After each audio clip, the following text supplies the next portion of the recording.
Starting. All attendees are in listen-only mode. Good morning, everyone, and thank you for joining today's webinar, How to Uncover the Next Generation of Solar Leaders, Taking a Page from Industry and Rethinking the Training Paradigm, presented by the Solar Workforce and this Innovation Collaborative, or in other words, we call SWIC. Hosted by SolarTech, Foothill, and Nova Partnerships. My name is Wendy Boyle, and I am the Director of Operations, and I will be your organizer today. Today's agenda, How to Uncover the Next Generation of Solar Leaders, will be presented by David McFeely, who will be your moderator. David is the Director of Grant Programs and Industry Solutions with SolarTech. Laura Kacha, Program Manager. Catherine Ayers, Foothill, and Doug Payne, Executive Director, SolarTech, followed by Q&A. I have to apologize, the Pfizer transition is a little bit slow this morning. I'd like to go over a few housekeeping and logistics. All audiences are in listen mode only. If you do use your laptop and your microphone, we'd appreciate if you turn off your mic sound and your volume, because sometimes we do hear feedback. We'll be monitoring the question line, so if you have any questions for the panelists, please enter it there. And if you'd like further information about today's session, you can follow up with David McFeely, and his contact information is right there on the slide.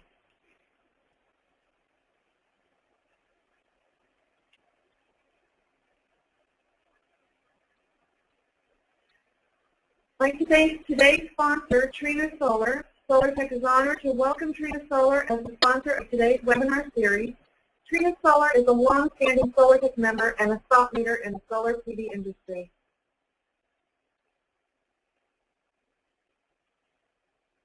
Now I'd like to introduce you to today's moderator, David McFeely, Director of Grant Programs and Industry Solutions with SolarTech, and who is also the SWIC Program Director. Good morning, David, and thank you for joining us. Good morning, Wendy, and thank you. Welcome everybody online today to our webinar. We're pleased to have everybody. We're pleased to present the work that we've done with our SWIC program for the last 2 years, developing the Solar Workforce Acceleration Method, otherwise known as the Solar WAM. Today with me, I have my two partners in this program, Laura Kacha from Nova Workforce, and Catherine Ayers from Foothill Community College District, and then also my Executive Director, Doug Payne, who will talk about potential future business models for continuing this work into the future.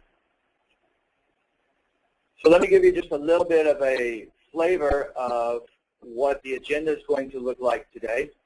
I will transition in just a second to Laura Kacha of Nova to talk about workforce development and engaging employers from a workforce investment board's perspective. Then I will take the microphone back, so to speak, and talk about what we've done at SolarTech as an industry trade association to better partner with workforce investment boards and community college districts to develop workforce, more of a employer-focused workforce development initiative. And then I will transition to Catherine Ayers to talk about how the community college sector integrates into the whole plan. And then at the end, we will transition to Doug Payne, who will then talk about future business model opportunities so that we can look at how we might make this more of an industry employer-funded activity moving forward rather than being so dependent on grant funding, which tends to, as those of you on the line probably know, comes and goes with the political winds.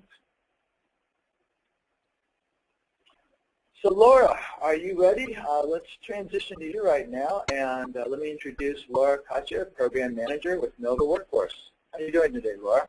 Good. Very good. Workforce maybe. Thank you, David. Good morning, everyone. As David mentioned, I'm Laura Kacha, and I've been working with SWIC on behalf of Nova. Nova is a Workforce Investment Board, or WIB, as we're commonly called.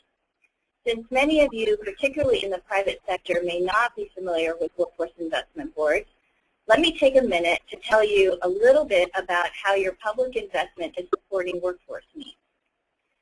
Workforce investment boards, or WIBs, are a federal construct under the Workforce Investment Act, or WIA.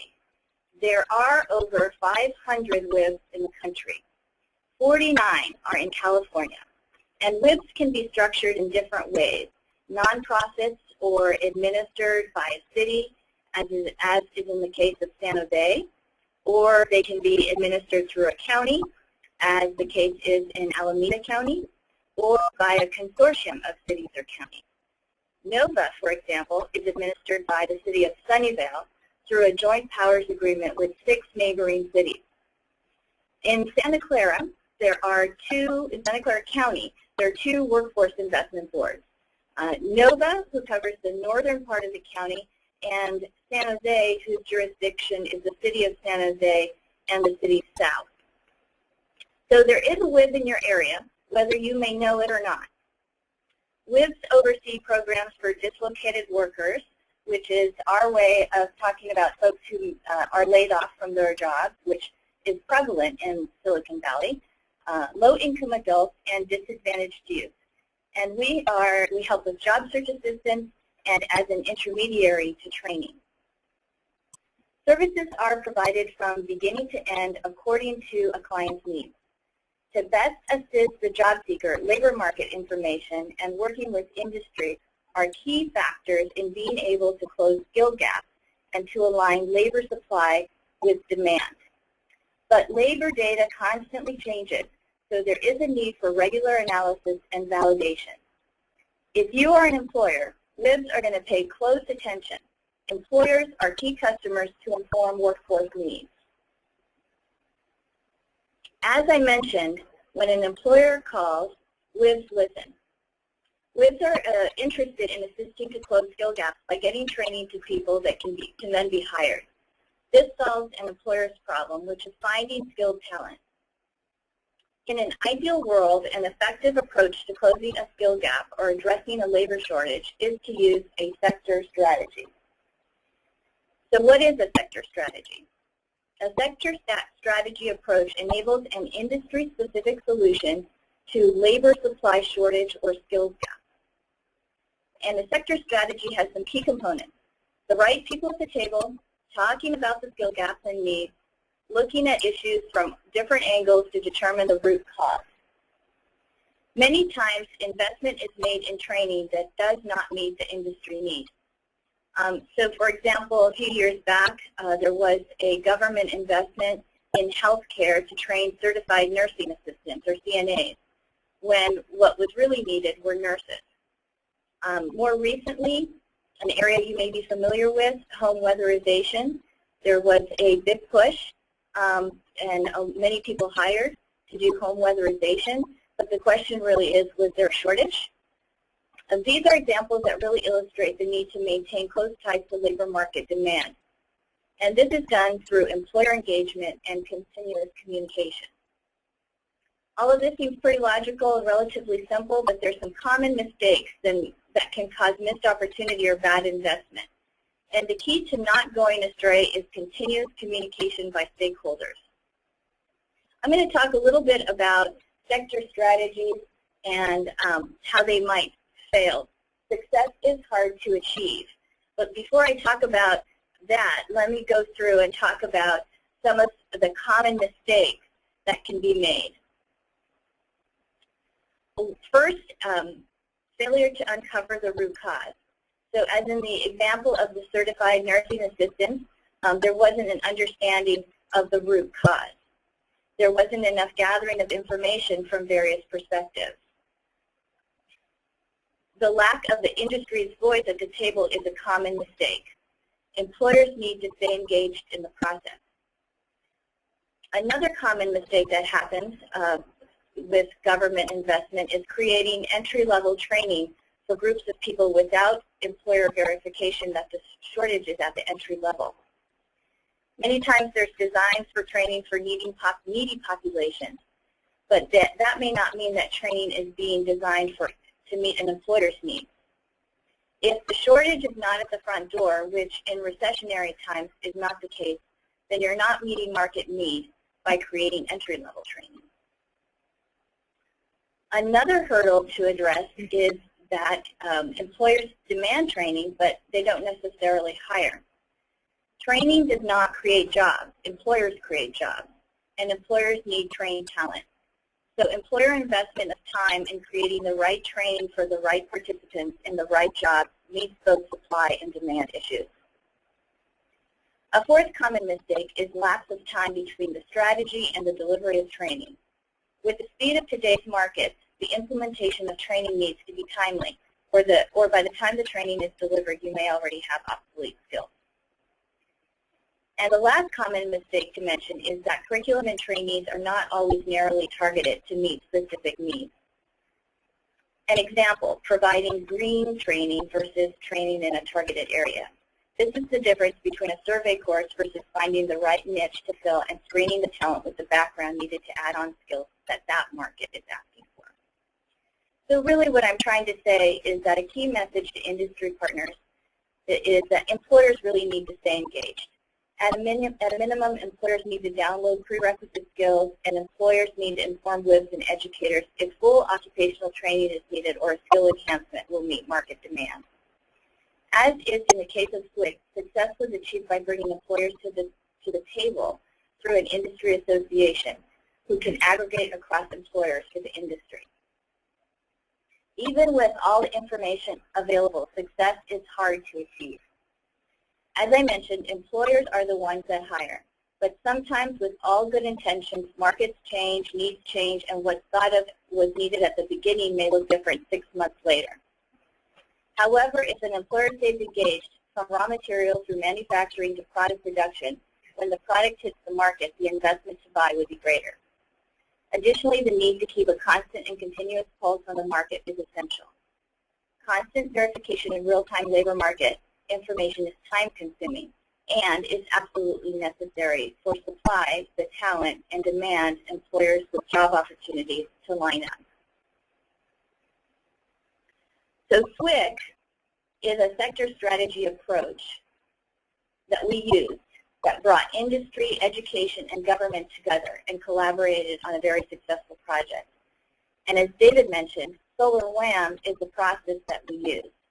This really can be replicated in any sector.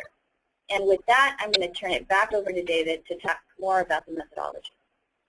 Thank you, Laura. That was very good. That's a really great setup as far as understanding the real problem of supply and demand as we move forward and try to solve some of the workforce development issues that we have in our economy today and better align the employer's needs with the talent that we are trying to produce and present to them. So thank you very much. That was a really good overview. So I will talk a little bit more specifically about the Solar Workforce Acceleration method that we developed as a part of this grant from the Secretary of Labor, State of California, that we call SWIC, or the Solar Workforce Innovations Collaborative. But first, just one slide here about SolarTech for those of you who are online that have never heard of SolarTech before. We are an industry trade association, member-driven association. We have members of solar installers, solar manufacturers, panel manufacturers, inverter manufacturers, cities, jurisdictions, colleges, anybody who has an interest and a stake in the solar PV industry is a target possible member for SolarTech to contribute both not only funding, but their expertise and their wisdom and their leadership in helping to move this industry along. And what we focus on is the business process delivery side of the solar industry. We don't focus on process, on policy or new technology. We focus on how to streamline business processes. And we look at that from the perspective of your standard value chain of delivering a new system to the customer, starting from closing the deal all the way through to commissioning and operations and maintenance, and try to streamline that as much as possible without impacting safety or anything else along those lines. So that's what SolarTech is. We focus on permitting, interconnection, performance, better financing methods, installation best practices, and then workforce development factors into this, because you can have the greatest technology going and the greatest products and services, but if you can't get them to market, if you can't get the people to put the panels on the roof, the salespeople to help sell your services and close the deals. If you can't get to banks because they don't have enough people to help put together the financing packages, then it doesn't get to the customer, and the industry doesn't achieve the revenue and growth that it would be looking for, hopefully. So SolarTech has been in partnership with the various different community colleges in the greater San Francisco Bay Area, as well as the workforce investment boards, to help drive forward several different workforce development initiatives to solve that portion of the problem. And the SWIC grant was just one of those things that helped financially lubricate those wheels to make it happen a little bit better. As Laura said, the idea behind this was to better align the supply and demand. It doesn't do us any good to overtrain the number of workers that employers can absorb. It doesn't do us any good to train employees or candidate employees in skills that employers don't need. So we need to find a way to align these. So this is basic economics 101, how to align supply and demand and treat the employer as the customer in that process. So the overall goals of SWIC were fairly straightforward along those lines. Advise training and web entities of a regional aggregated employer skilled needs, meaning that what combination of broad-based domain knowledge or niche skills best appeals to the broadest local market in the next 3 to 6 months looking forward on a rolling basis.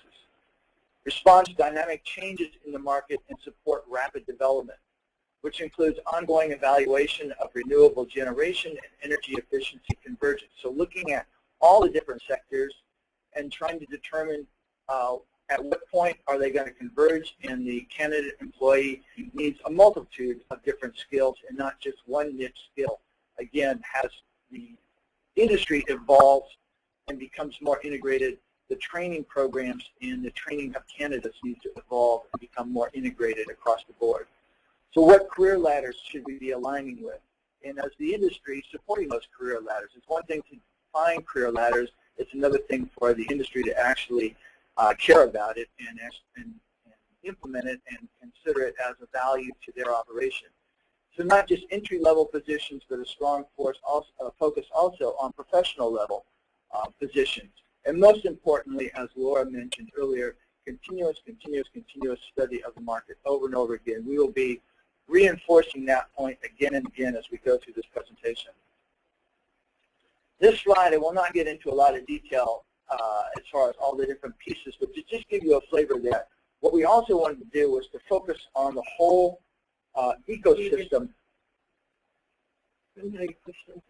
Sorry about that, folks. The computer decided to go off on its own here.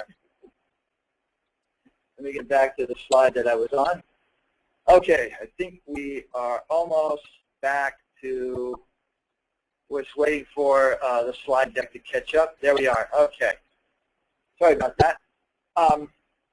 As I was saying, we also wanted to focus on the whole ecosystem of different employer needs and training possibilities. So not just boots on the roof, but all the professional level skill opportunities in addressing, again, going back to the value chain of how new systems are delivered to the marketplace, from fundamental research all the way through to recycling. What are the different components along the way of different skill needs and employer needs? And then what are the other stakeholders involved in that process, the finance, the legal, the policymakers, the utilities, and other entity stakeholders that have job employment needs in that area.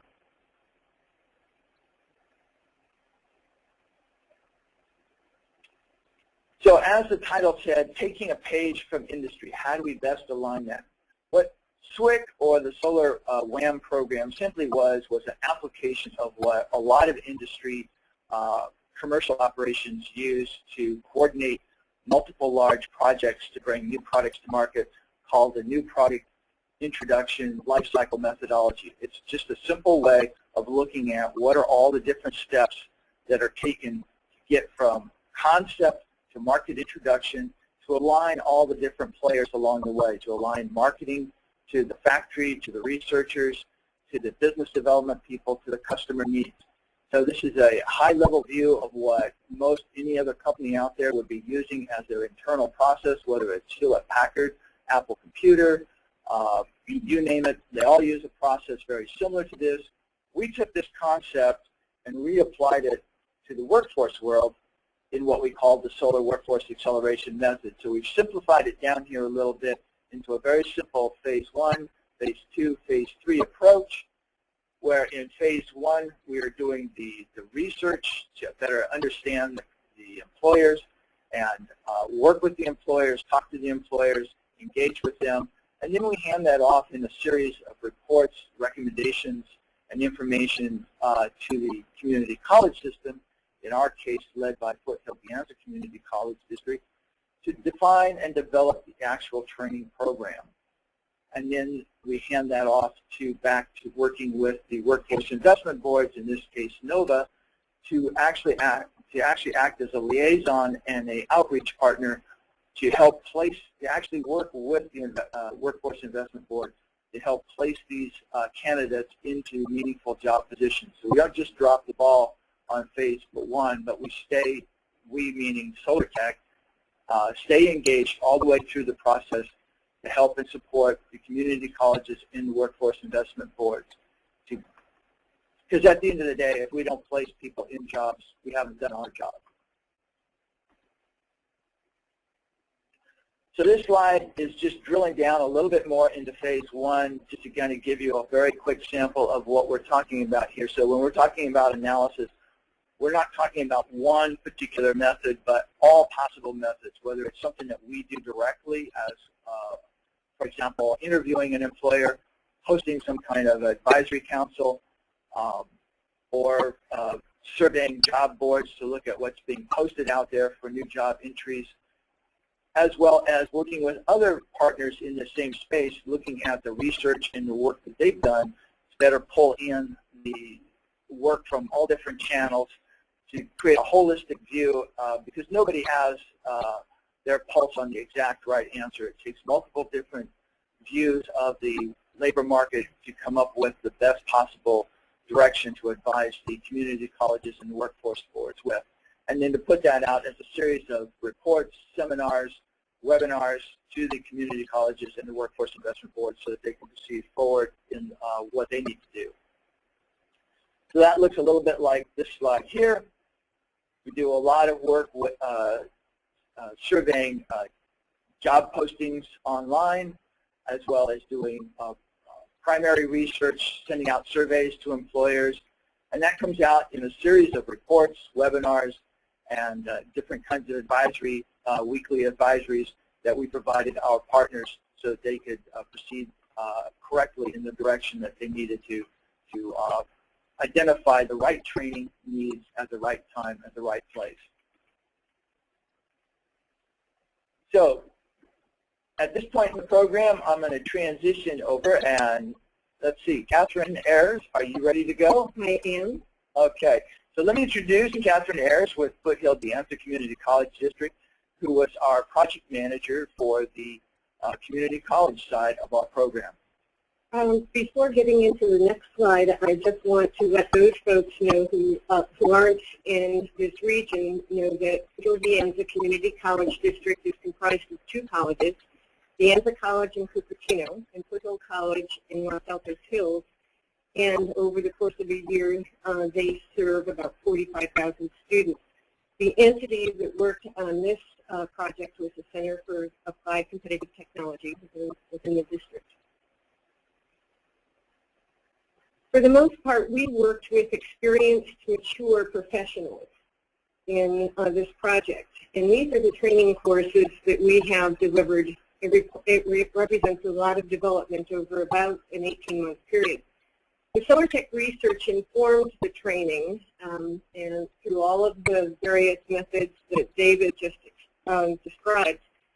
But when it came to actual development, we required more input.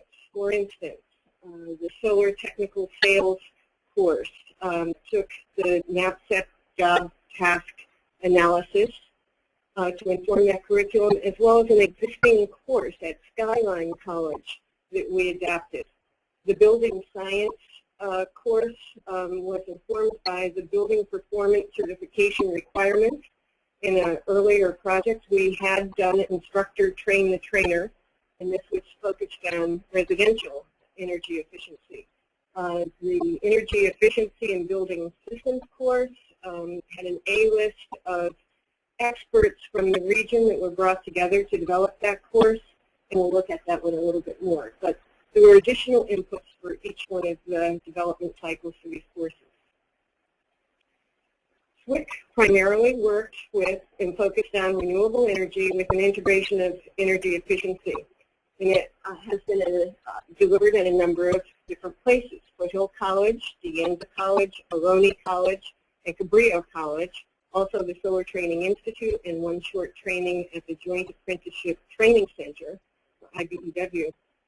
In these pictures, you see students learning photovoltaic fundamentals for designers and for sales, those who will be developing proposals. There's a solar site analysis using the campus as a laboratory. That was common for us. You also see a project presentation in the lower left corner. Most of our training has been project-based. Other practices that we found very valuable were industry people coming into the classroom. For the most part, the instructors had industry experience. Many field trips, both on and off campus. Next one, David.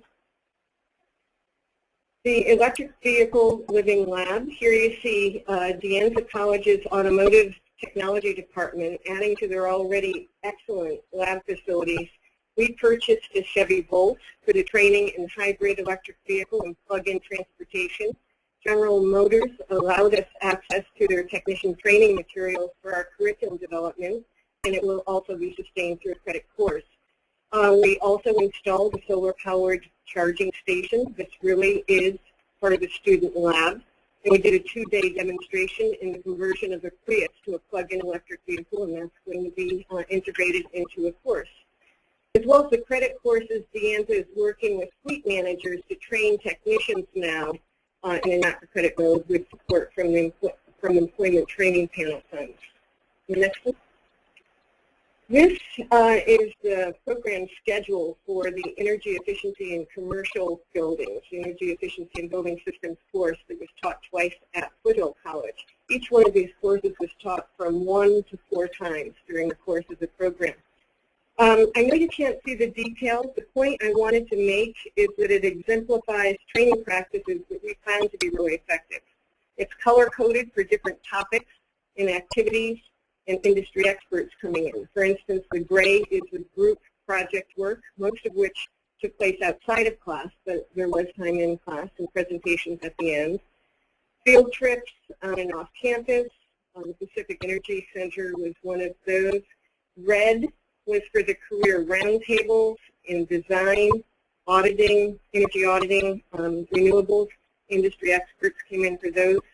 In the lower part of this slide, there's a list of guest lecturers that came in, experts from around the community. The instructor for this course was also an extremely experienced person that brought tremendous talent to this class. This class is going to be part of the Foothill College Energy Engineering program at Foothill, now going through a transition to credit curriculum. The Energy Efficiency in Building Systems course is really the Engineering 87 at the bottom here, Building Science and Performance Engineering. We taught the Engineering 40, Introduction to Clean Energy Technology during the course of the SWIC project. And then 3 others of these, the Electric Power Systems, Solar PV Systems, Smart Energy Systems, were 3 pilot programs that we did in a not-for-credit mode this spring at Foothill College. And as I said, the point of this slide is that we started in order to be very responsive to industry needs in a not-for-credit mode, and those courses that warranted, we are transitioning to credit curriculum to sustain for the long term for the future preparation of skilled workforce. David? Yeah. Thank you. Thank you, Catherine. That was very good. So this is, again, David McFeely with SolarTech, and we are talking today about our workforce acceleration method that we called Solar WAM as part of our SolarTech Workforce Innovations Collaborative Grant from the Secretary of Labor, State of California. And so as we wrap this grant up, we have put together several different white papers to describe everything. So you're not just limited to today's webinar. There's quite a wealth of white papers and how-to manuals that we are just in the final stages of putting together and will be publishing on the SolarTech website. So we have a how-to manual. We have a curriculum roadmap coming out of our SolarTech Summit, our annual summit that we hold every year in the March-April timeframe. We had quite an extensive group of employers and workforce development professionals at the summit working together in different sessions to put together a recommendation roadmap looking forward into the future. That white paper is coming out shortly, as well as a sustainability proposal that was worked on by SolarTech in conjunction with the Solar Foundation and NAVSEC. And that is actually the topic of our next presenter. So Doug Payne, if you're still on the line, we're ready, queued up and ready to proceed forward with you.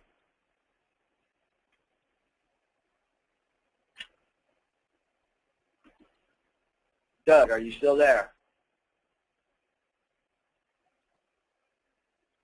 Okay, we were aware earlier that we might have some problems connecting with Doug today. Unfortunately, he's in a situation where he's not got very good cell coverage. So we're going to proceed forward, and I'll do his presentation for him. But he does offer his apologies for not being able to join us today. So let's go to the next slide. As I said, this is a joint project between the Solar Foundation and SolarTech and NAVSEC to look at what might be some proposals that we can put forth to the industry on a more sustainable workforce development funding basis. As I said earlier, living from grant to grant, as most of us have experience doing, isn't necessarily proving to be the right way to accomplish some of these objectives from a societal point of view. So SolarTech has been looking at this whole topic of the solar industry for quite some time, and we've defined 3 different levels of transition that the industry has gone through over the last 5 or 6 years. So if we could arbitrarily define Solar 1.0 as the point in time, say 5 or 6 years ago, when we experienced some policy innovation that really helped move the industry out of the Stone Age and started moving it towards becoming a standalone market entity.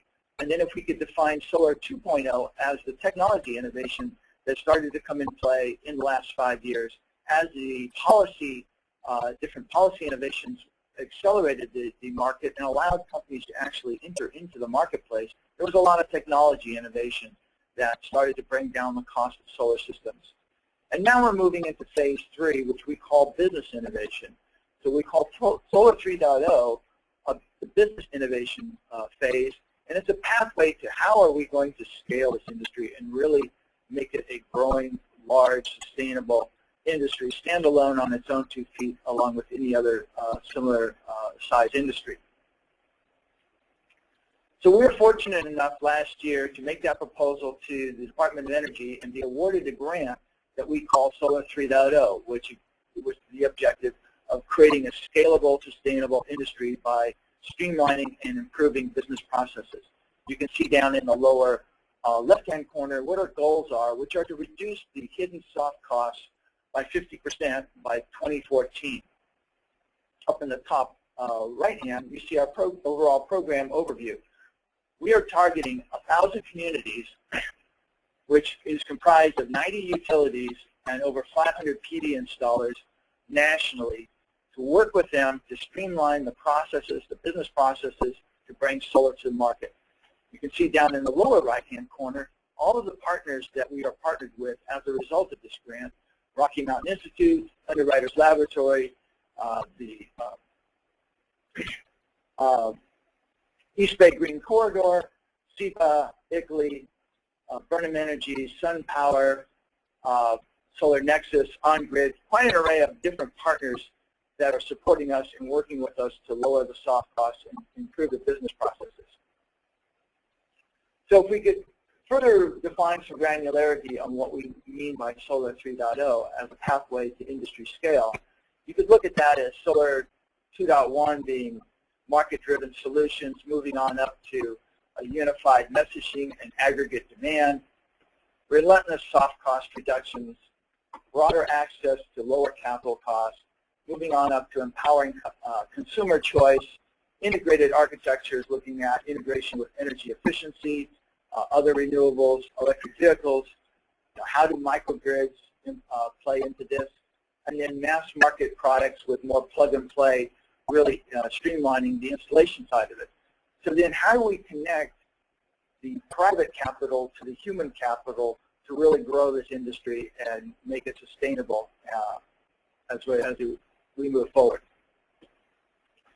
So SolarTech worked with the Solar Foundation and NABCEF to do a little bit of analysis on what the potential workforce growth need was relative to the solar growth need. So if we look at how the solar industry might grow out to 2014, what will be the resulting workforce development need to address that? And looking at the top states that you see up there in the upper right-hand corner, what is the market potential size of those states, and what is the aggregate workforce development need to support that market potential? We're coming up with a number of approximately $66 million across these top 10 states to be able to support workforce development so that we have the right workforce in place at the right time. Where is that $66 million going to come from? That's the question. How do we come up with a better match between private capital and human capital? So in the white paper that I mentioned earlier, we had proposed 3 different models for sustainability. Not that any one of them is mutually exclusive, but we put those out as straw dogs for the industry to chew on and think about, because at the end of the day, we need the industry to step up to the plate here and help with some of this funding. It can't all be dependent on government grants, which kind of tend to come and go with the political winds.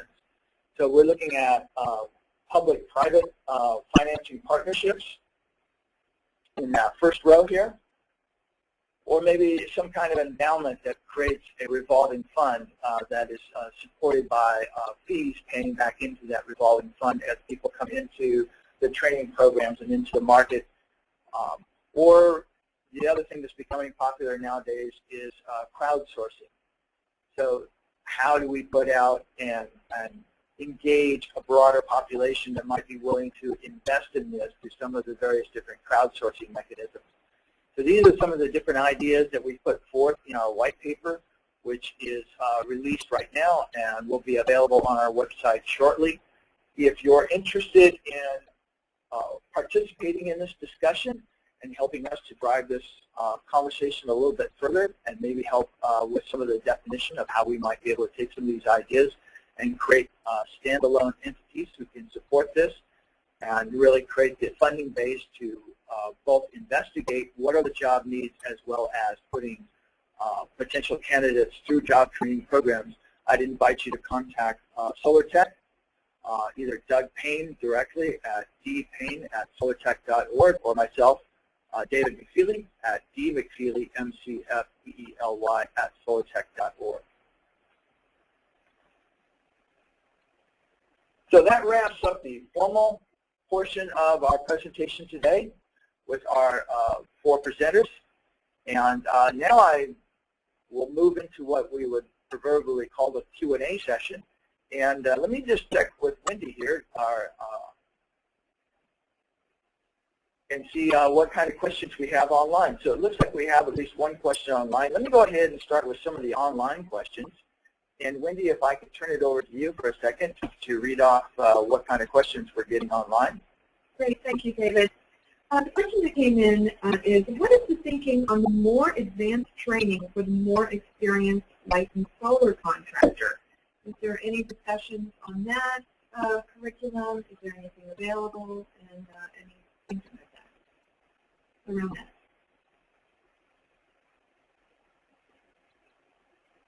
I don't know.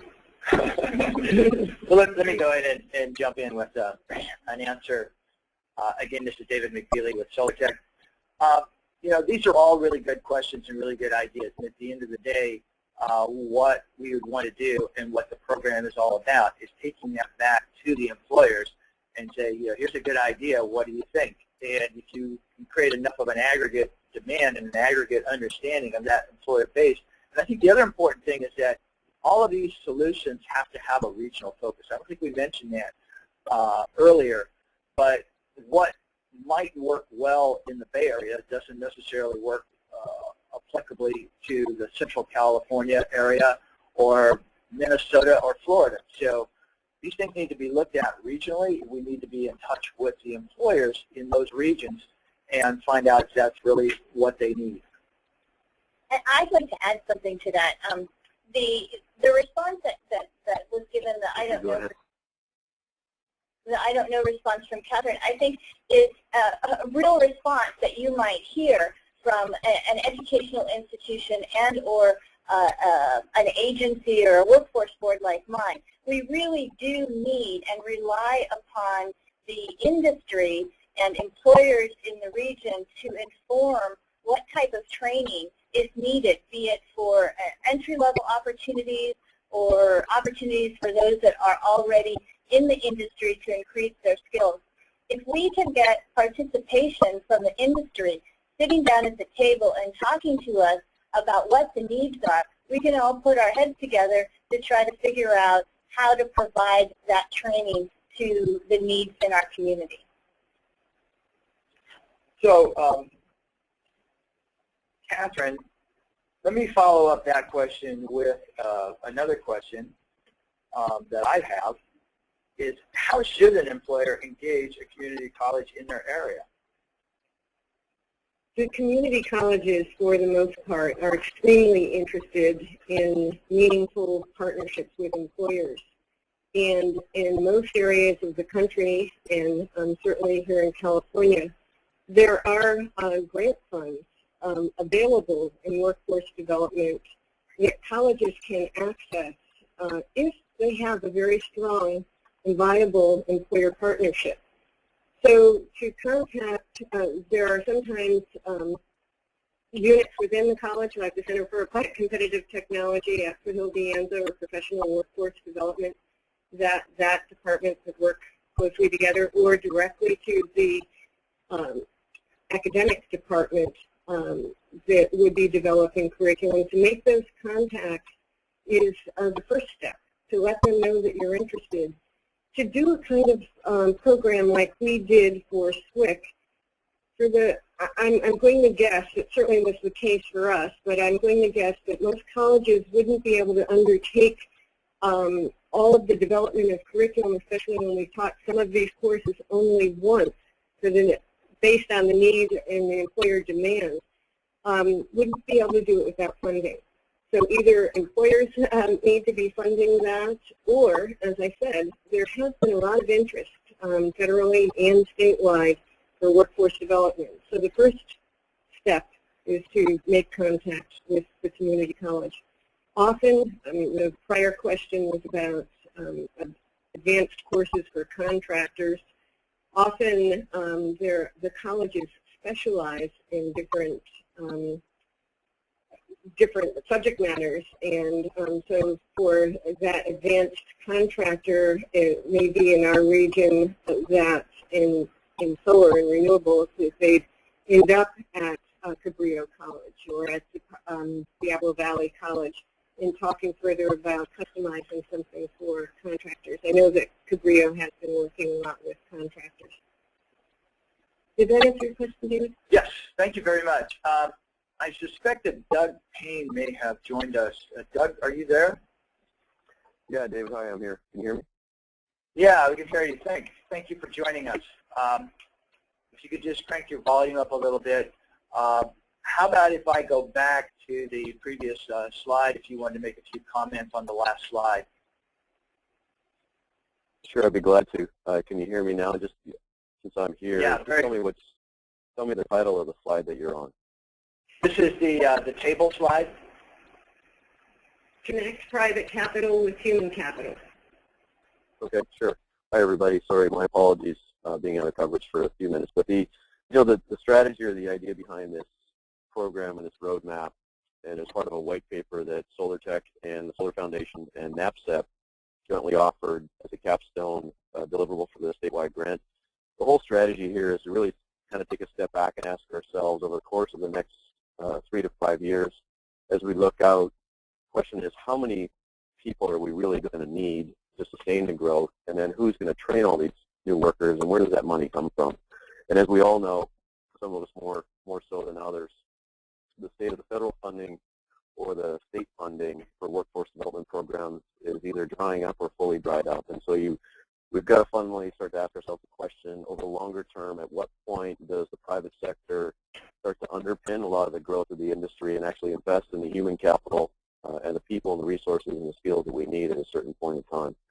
So what we did is, between SolarTech and the Solar Foundation and NAPCEP, we built a model, and the Solar Foundation plugged into the Green Tech Media data and the FIA data projections. We looked out and said, okay, well, what's the growth of the industry in megawatts? And out of that, we backed out, and this is a preliminary model over the course of the last 45 to 60 days, but we think it's conceptually robust enough and should at least serve as a guidepost for where we think we need to go. Where we simply ask ourselves, how many people do we need, and then what are the types of skills within that overall category across the industry? And then from there, we did additional market research, and we asked ourselves, what is the breakdown and allocation by state of cumulative megawatts of capacity? And we also said, what is the approximate amount of workforce development investment in aggregate and by state that's needed to sustain the growth? And the answer, at least as so far as we've been able to do the research, is we need upwards of $70 million, $66 million. And that really sets the backdrop of where is that $66 million going to come from. If our estimates are correct, then you could debate whether they're fully accurate. But I think we could safely say it's somewhere between $50 and $75 million over the course of the next 3 to 5 years that needs to come from other sources.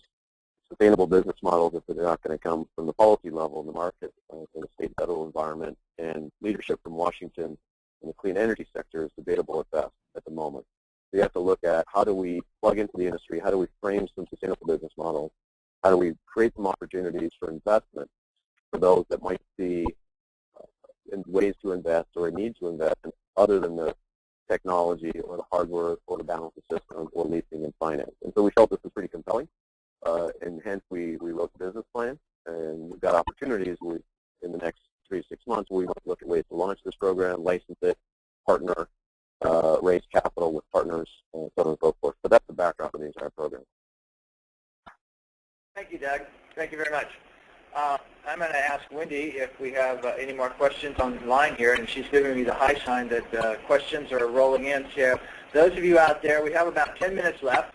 If you have questions, please use the chat line. And Wendy, what do we got next? The next question that came up is a very interesting one. What is the success of the SWIFT program and the data that has been provided from that program?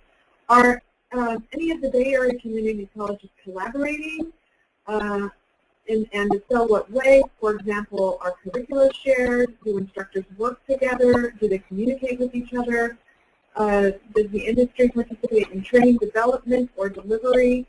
So, for example, is Foothill De Anza talking with, are the instructors from Foothill De Anza talking with Ohlone College, Cabrillo, Skyline, and so forth, and any other community college? Catherine, why don't you take that question? Right. The resources are available, and SolarTech is a website where we have curriculum outlines posted, and I have other more detailed curriculum. But overall, one of the vehicles that we've used is the Energy Faculty Forum, and it's a grassroots kind of convening of faculty that's been sponsored. Actually, Foothill De Anza CACT was instrumental in starting that, and Rick Kuhn, along with BBC, Diablo Valley, Constantine, and the Bay Area Community College Consortium, Kenny O'Doherty has often facilitated the group. So it really is driven by the faculty themselves. This is a great vehicle for sharing curriculum and what's available. For instance, that PV design engineering curriculum, one of the first courses that was developed. We only taught it once during this program, but I had a CD of it that, and still do, that we passed out to those who were interested at the Energy Faculty Forum in having parts of that curriculum to integrate into their own curriculum. So things are happening. It only happens that they convene a few times a year, but otherwise I think because of the online faculty forum, the discussion group, there are other opportunities for faculty to connect, and they've met there face-to-face. Laura, is there anything that you'd like to add to that question? I think there was something about success of the SWIC program. Is that right, Wendy? Mm-hmm. So just to kind of throw out some numbers out there, this program, although the grant did so many more things than just train individuals, but the part of the training the individuals, 255 people were trained over the courses that Catherine had mentioned. I think there were 8 or 9 in different types of courses. 230 of those 255 people completed the training. The 25 that did not complete the training, half of those 25 dropped the training because they actually got jobs, which is positive. That's what we're looking for. Of the 255 people, 141 people, by the time that the program ended, had employment. And we ended the program pretty close to the end of the grant. So there are still people in job search mode. In fact, 48 people are still with our organization looking for work because there just hasn't been enough time. So that's pretty much a little over 60%, maybe 60, 62% placement rate for the folks that went through the program, which is very high in this economy and for a program in such a short amount of time. Yeah, and I might add that this, just as a reminder for those of you online, we are in the worst recession since 1933. So I think this is a very impressive result and the kind of program that we need to try to squeeze out as much employment opportunities as possible as a nation as we suffer through trying to rebuild our economy and get our overall economy back on its feet, so to speak. So Wendy, how about one more question and then we'll sort of move into the wrap-up phase. Absolutely. I'm going to read this for verbatim. The state also provides certifications for licensed qualifiers as contractors. I think there are more than 900 specific solar contractors in California. What is the thinking of getting more licensed electricians, solar contractors in the process?